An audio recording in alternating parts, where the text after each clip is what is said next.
Alright, every now and then you're going to get a spring that breaks. Here's how you replace it. You grab the new spring, pick up the slide, remove the old broken spring. Probably it's going to be in two different parts. And then what you're going to do is replace with the new spring, put it in the hole on the bottom of the slide, and then place the slide back into the machine carefully. Sometimes that spring can fall out. You just want to make sure everything's done carefully. Push the slide down all the way.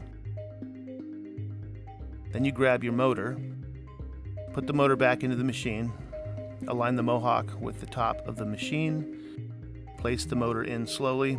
You'll hear a click when the motor is in place. You'll grab your Allen wrench, firmly tighten the screw, but do not over tighten. As soon as you feel it get tight, give it a little pinch, and that's about it.